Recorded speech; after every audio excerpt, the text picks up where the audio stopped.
Hi friend. So today we are gonna go look at the vegetable garden. I was gone for 2 weeks to go see my in-laws, and everything has kind of just been left to his own devices. My parents have been doing their best to water everything. My dad watered my flower garden for me. But the vegetable garden was a different story. My mom, both my parents work full time. And if you don't know, I live on 45 acres next door to my parents in a continuous DIY project house. So if you see tarps and unfinished trim, that just seems to be my forever aesthetic right now. But one day the house will be done. But I have my flower garden in the front yard, which you saw. And then we have the vegetable garden. And I'm about to go see what has survived and what has died in the 2 weeks that I've been gone. So this is the garden. Our greenhouse there, which has nothing in it right now. There's a car on behind me. Our greenhouse doesn't have anything in it right now, but that's where we're gonna be doing, except weeds. We're gonna be putting our cold crop stuff in there. So as soon as you enter, I see that the cilantro has finished. It's all gone to seed. So look at that, all of those seeds. I'm gonna come out here and I'm gonna collect seeds and put them into little things, the seed packets, so that I can have cilantro. I'm gonna plant some more of this as it starts to cool down. I'm not gonna do any right now. This particular cilantro variety is the standard one, and it bolts really easy in the heat, and it's still too warm. Like even right now, it's like 80 something degrees. So I'm gonna wait until maybe late August and then plant some more cilantro. But we had a huge patch of cilantro here and it started to go to seed, and I decided instead of ripping it out to let it continue to go to seed, so then I could save the seeds for next year, or for this fall and for next year. Over here in this bed, wow, my Dara has grown beautifully. Look at that. My Dara, my yarrow's finishing up here. And then I have my Rudbeckia triloba, which has just exploded. Aw, some casualties. I put 2 squash plants in here, but that one died. And this one is dying. You can see a squash bug. Look at that squash bug there. Oh man. Oh my. Okay, let me zoom in so you guys can see that. Look at those squash bug babies. Okay, guys, I gotta go get some dish soap. I'll be right back. Okay, so I got my Dawn power wash for these squash baby bugs.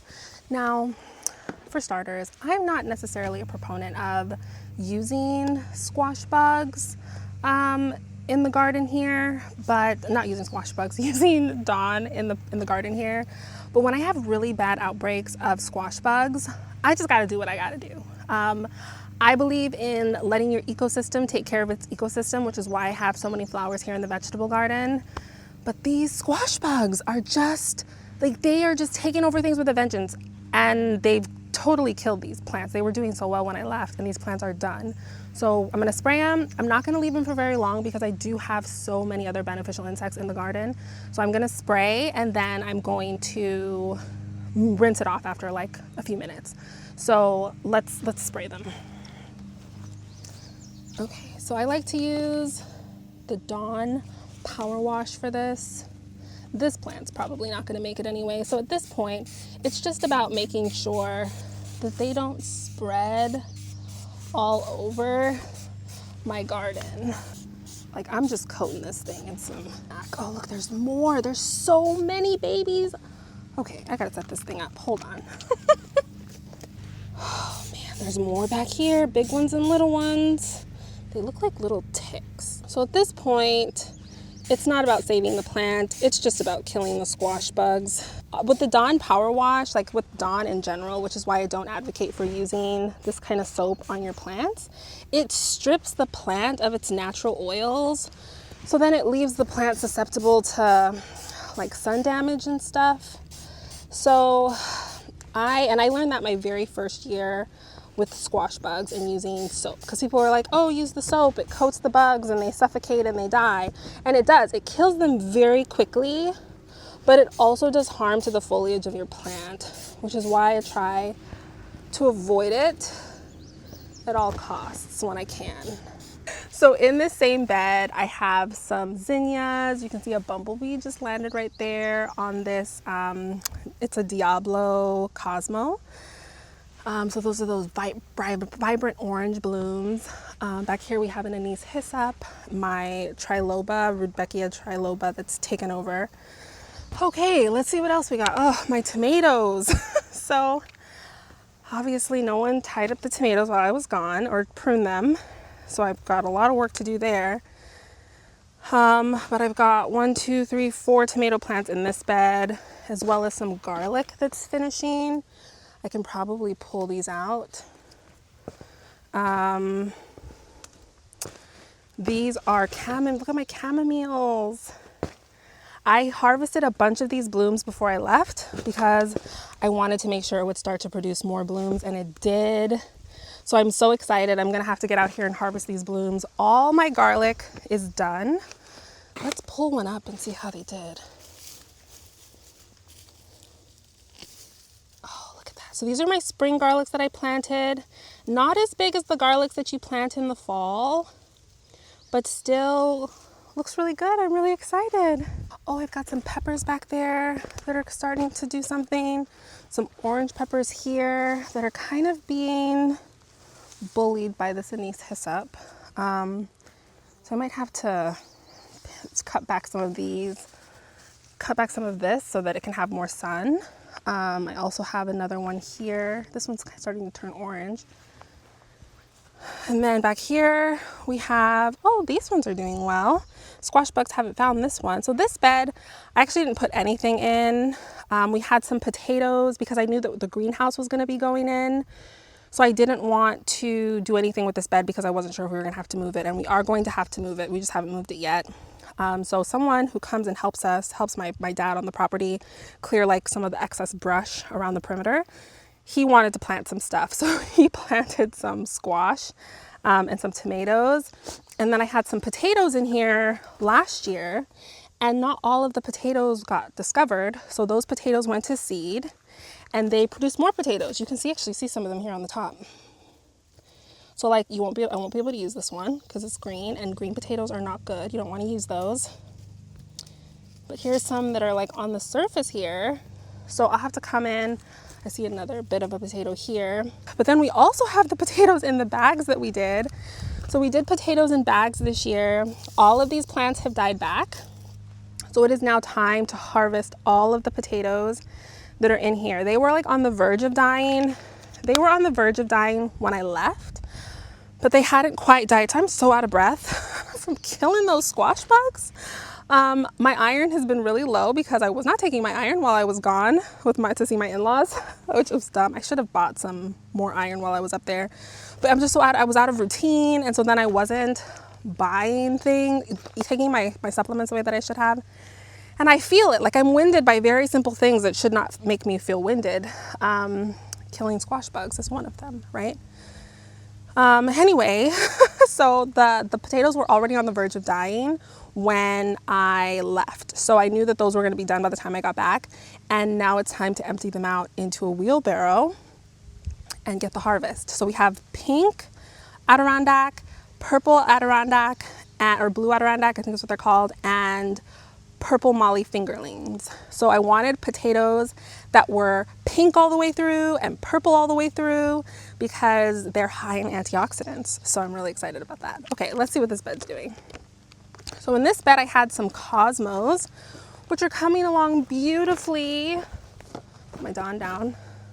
I'm gonna deadhead this. So when you deadhead your cosmos, like don't be afraid to cut those things off, because as you do that, your plant will get bigger and it will produce more blooms. So as it branches out, as the blooms die back, take those blooms off and they'll produce more. Same with your zinnias. I have more. So this one our dog got into, my mom's dog. He managed to get into this one. Oh wow, this one actually fell over. Oh man. It's too late to stand it up though, but that's a Cosmo that fell on its side, so everything's shooting up this way, which is okay. But we have more garlic in here. These ones got so disturbed by my mom's dog. But I'm still so grateful I already pre-ordered my fall garlic from Johnny Select. I'm gonna put these here next to this one so I can remember to take them inside with me. Okay, so then we have our peas here. The peas were on the verge of finishing when I left. And I'm really bummed because I see a lot of peas are still left on the vine, which is very disappointing because you work so hard. But I know not everyone has the time to get out here and harvest, and I couldn't find the time to get out here and harvest the peas before I left, so I asked my mom to do it. Bless her heart. And she just wasn't able to get around to it. But we got a good chunk of peas off of these. I did magnolia snap peas. Beautiful. They got so tall. So next year, I'm gonna have to make my trellis taller because they got really tall. But now I just know, I'm gonna just let these harden off and I'll use them as seed pods for next year. I'll use them as seeds for next year. Down here we have some onions. I need to cut them and weed. No one weeded, I was gone. But you can see my onion heads are forming, which is exciting. Green beans that are trying to do something. We didn't put anything in this bed this year because this bed needed to be restructured. And since it wasn't able to be restructured before I left, I didn't put anything in it. This bed, we only put tomatoes in, and yeah, just tomatoes. This is a weed that needs to be pulled out because it will turn into a tree. So I don't want those to get big. And this is some mullein that's coming in. Very medicinal. They pop up everywhere, but you can dry the leaves. And they're really great for like if you have a cold that's like in your chest. Like my mom has asthma, so she will get the mullein leaves and dry them, and then she'll use them as a tea when she gets sick in the wintertime, and it helps to like ease her breathing. So that's a great quality of mullein. Not just a weed, you can use it for stuff like that. But see, this tomato here has just completely fallen over. I need to come in. I'm actually gonna tie this up right now. I actually have some string here that from my flower garden yesterday when I was working in that. So I'm gonna just come in here. Oh my goodness. Oh man. Okay, I'll have to show you what I'm looking at. Oh my goodness. Ay, ay, ay. Okay, so what I see here is I'm tying up this one. I notice that my cherry tomato completely snapped off. Look at that. This thing just broke, I think because the weight of the tomato was too much. And so it's down there on the ground in the middle of the walking aisle. Okay, so I'm gonna have to fix that. Hopefully you guys can see pretty good at that point. Oh my goodness, and it has so many tomatoes on it. Oh my goodness. Oh yeah, this thing is huge. Wow, wow, wow, wow. It needs to be pruned. Like, it needs to be pruned terribly bad. I don't even know if I said that correctly, but it needs to be pruned. Shoot. My brother, I was looking for my brother because he's here, but he's cutting the grass. I can hear it. So I tried the vining method, which is why this tomato is even here. In the past, I've staked them, and staking has worked really well for us, but I've seen people do them like this, and I was like, I really like this. I probably just didn't use the right string. I just used like regular jute, like a jute twine, because I use that religiously in the garden. So that's what I chose to use to string these up, but I don't feel like it's durable enough. So that's probably why I'm experiencing this. So if you want to vine up your tomatoes, do it. This thing is so heavy though, so I can understand why my string snapped. Okay, that part's secure. So now we're going to secure another part. Let me see if I can move you a little bit so you can see better. Okay. So I'm going to just take off some more twine. I've liked to stake in the past. Oh, so many tomatoes on this thing. Staking has worked really well for me, but I wanted to give this a go. I haven't completely given up on this concept. I'm just gonna have to try something different next year is all. Oh my goodness. I don't know when this thing fell over. All of that is an offshoot. Like, that's all something that technically should be pruned off because it's not part of the main vine. The tomato plant is beautiful though. Look at it. It's just so full and lovely. This is why I can't go anywhere. This is why I can't leave for 2 weeks. 2 weeks, that's too long to be gone during the gardening season. Like, when my husband told me the plan, granted, to be fair, he does live next door to my family 365 days a year. So him wanting to go see his family for 2 weeks, I have no problem with that. It's just the time of year. Like around Christmas, we go for about that amount of time, like a week and a half. And then we go in the summertime because his family has this annual get together. So we usually go for that. But his parents are not together. So we have to go see his mom, and then we got to go see his dad. And the annual get together is with his dad's side of the family. And he loves it. It's one of the highlights of his year. But we also have to see his mom, which I get. So I told him next year we have to go see your mom on a separate trip, like end of May or beginning of June, come back, and then we go do the annual get together at the end of this, like in the beginning of July for a week, and then we come home.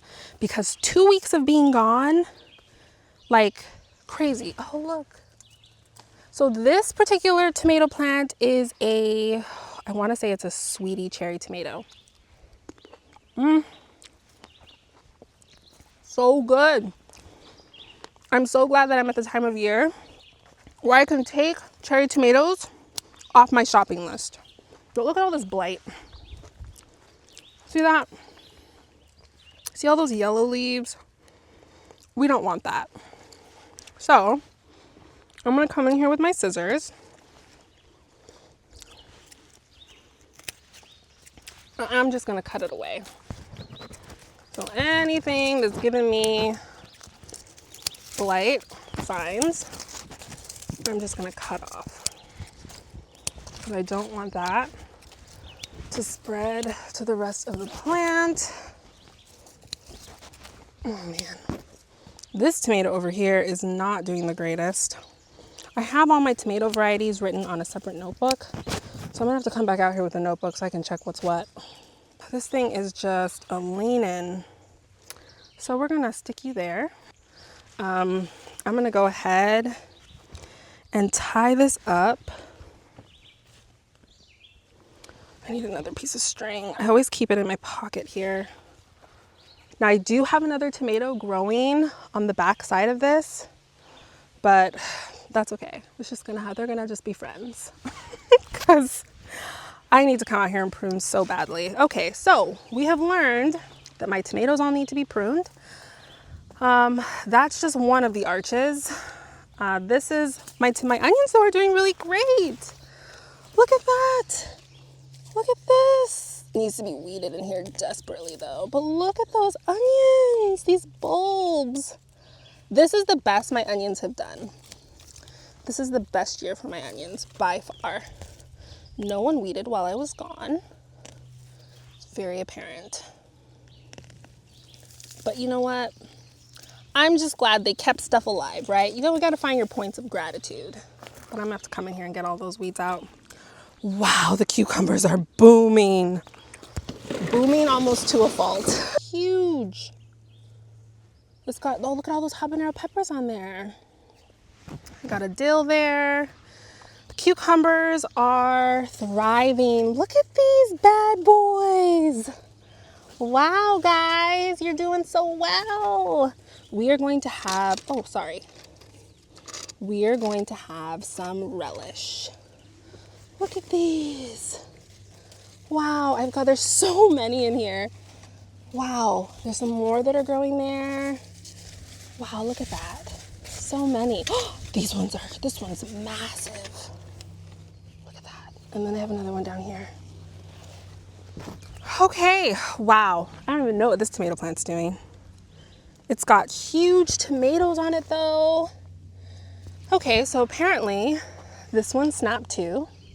And this was kind of the temporary fix-it, I guess, till Alex gets back. Just support it until Alex gets back. This one snapped too. Dang. Oh man, they all snapped. Okay, so note to self. Not using jute twine to do this ever again. This tomato's not doing too hot. This is a pear tomato. The blight is just like taking that thing out. This needs to be, this one broke too apparently. And they did a put it here till Alex comes back kind of thing. So back here we have a scallop colorful squash blend. Lots of flowers, no squash bugs. Oh, I see some squash bug leaves. Okay, so what I do with this, when I see the squash bug leaves, I just pull them out where they are, put them on the ground, and I smush those babies like that. Oh, I see some squash bug babies right here on this. I see some on here, but they must not have come from that spot. So I gotta find where they've hatched from so I can kill them. Okay, so needless to say, I got a lot of work to do out here. I'm not gonna stress that yet. I'm gonna come back out here after I'm done with you guys. Hey friend, it's me, and we're officially taking a break. As I'm going through my garden tour footage here, I'm realizing this is entirely too long, and I think at some point in the tour I even say, maybe not in this portion, but maybe you might hear it in part 2, that this video is too long, and I'm probably gonna have to break this up into 2 parts. And that is indeed the case. So this is officially the end of part 1. If you've gotten any value out of it, be sure to give me a thumbs up. Comment down below and let me know anything you want to share. Comment if you have any questions about anything. And tune in tomorrow because I'm going to post part 2 tomorrow. And if you're new, be sure to subscribe to my channel if you're interested. And I will see you tomorrow.